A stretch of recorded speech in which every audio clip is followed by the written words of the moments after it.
Hi everyone, my name is Roger Wong. I am an assistant professor of public health and preventive medicine, and also I am the director of the data and analytics concentration for the Masters of Public Health program at SUNY Upstate Medical University, which is in Syracuse, New York. The title of my presentation today is COVID-19 Risk Factors and Predictors for Hand Washing, Masking, and Social Distancing. So I have no conflicts of interest and disclosures to mention. So in terms of background for my study, we have seen quite a bit since the pandemic started that if you look at kind of like disparities in age for severe COVID-19 infections and also hospitalization, a lot of reports have been indicating that older adults have a higher risk for both COVID-19 severity and hospitalization.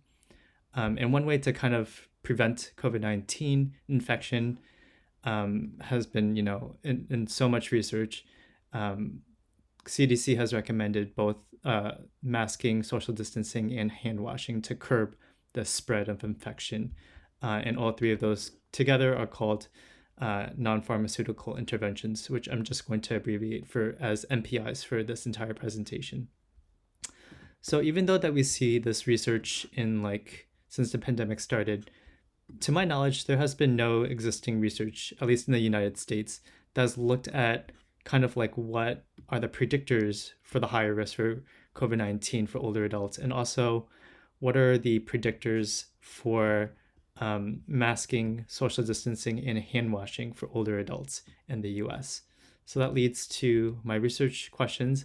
I wanted to see what is the risk factors for COVID-19 for US older adults, and I also wanted to see what are the predictors for hand washing, masking, and social distancing. And again, I call that NPIs throughout this presentation. So the data that I use is called the NHATS National Health and Aging Trend Study. I forgot the S right there. Sorry about that. This is a longitudinal panel study which contains a nationally representative sample of Medicare beneficiaries. So it's 65 plus. The COVID-19 variables that I was using for this study, they were all collected in 2020. Specifically, it was kind of like in the first two waves of the pandemic. And I think now we're on the fourth wave. So the other variables I was looking at for the study in terms of like the risk factors and predictors for COVID-19 and NPIs, they were all collected in 2019. So my dependent variables, again, they're all from the 2020 data set. So one of my dependent variables was COVID-19 diagnosis. So that's either through like a health professional or a diagnostic test. And this was only self-reported. In terms of the adherence to the NPIs, which were masking, hand washing, and social distancing, it was just binary, whether or not someone adhered to that to prevent COVID-19. So that was also self-reported. In terms of the risk factors and predictor variables that I was looking at, they can kind of largely be grouped into two separate categories. You got the socio-demographic ones and then the health. So I'm not going to go through all of these, but you can just look at this yourself or ask me questions during the live session. In terms of the methods I was using, pretty straightforward. It was just a binary logistic regression because I have a binary variable for COVID-19 diagnosis and also binary for masking, hand washing, and social distancing. So there was a total of 4 logistic regressions that I did. So I had about at most, it depends on which dependent variable you're looking at, but I had at most about 8% missing data for my models I was running. So just in case to like prevent biases from missing data, I did multiple imputation by chained equations, otherwise known as MICE.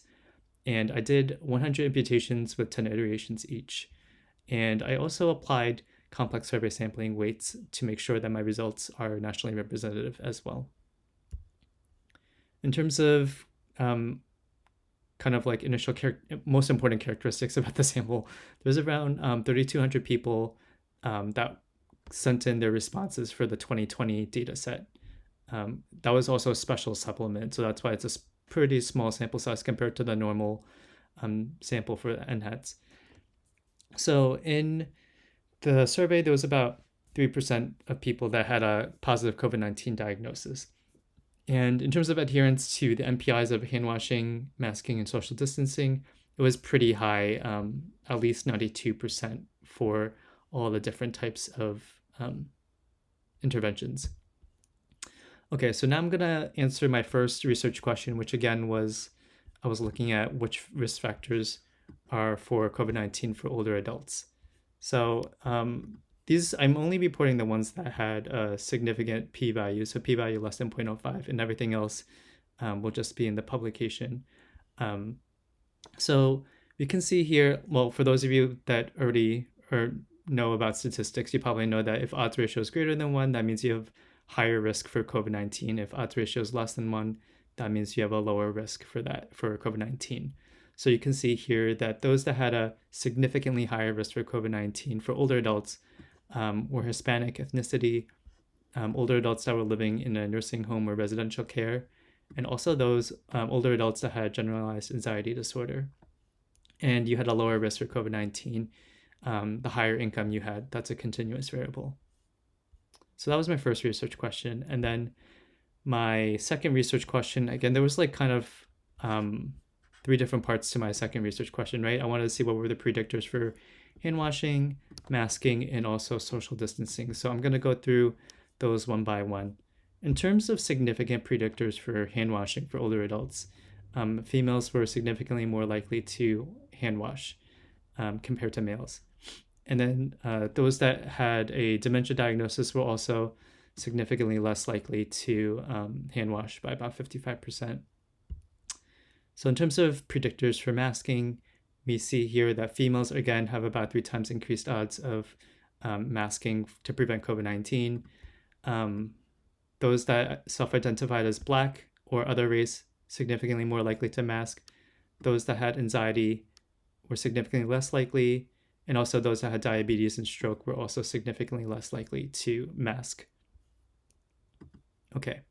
And then in terms of social distancing, we can see here that predictors for that, significant predictors included, again, females were about 1.5 times more likely to social distance compared to males.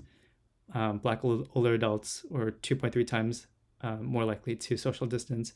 And also those that were living in metropolitan areas were about 1.5 times more likely to social distance, which kind of makes sense, right? Because those that are in like more urban areas compared to like rural and suburban areas are more likely to social distance, given kind of like the density of those areas.